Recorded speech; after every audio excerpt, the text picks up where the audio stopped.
Handa at hindi natatakot si National Bureau of Investigation Director Melvin Matibag na dumalo bilang testigo sa impeachment trial ni Vice President Sara Duterte sa darating na Martes, July 21.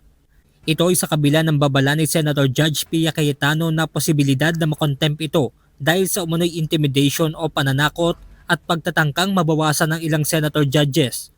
Matatandaan na naging mainit ang usapin matapos ihayag ng NBI Director na magsasagawa sila ng investigasyon kaugnay sa issue noong 2019 SEA Games, kung saan aabot umano sa 10 billion pesos ng pondo na galing sa budget insertion ang inilaan para sa pagpapatayo ng sports complex sa New Clark City sa Tarlac.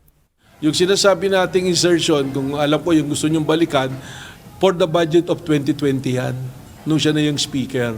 So yun na, para alam na niya kasi mas maganda naman nga pag inimbitahan siya, di pumunta siya para sagutin niya yung mga aligasyon sa kanya.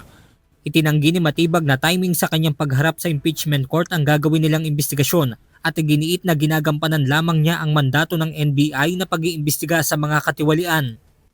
Hindi ko alam ba't saan manggagaling yung i-contempt tayo dahil wala naman tayong ginagawang pananakot. Pag tinignan natin ang mandato ng NBI, it is our mandate. Ibig sabihin ba nito kung tayo nahaharap sa isang proceedings, hindi na nahihinto na yung ating mandato. At unang-una, hindi naman tayo ang akusado doon sa proceedings na yon.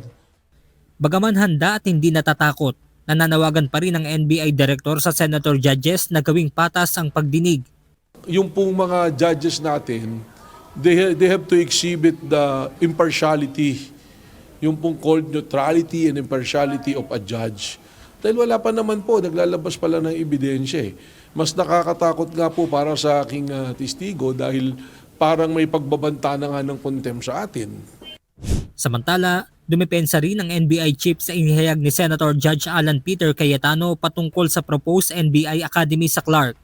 So, let me talk of unfairness. Hindi ba unfair? Kung ako, babalik na rin ko, sasabihin ko, inimbestigahan ko na rin kahapon Ang sabi sa akin, mainit ang ulo ni Director Matibag kasi may contractor na daw yung binigay na lupa para sa NBI at gusto niya sarili niyang contractor.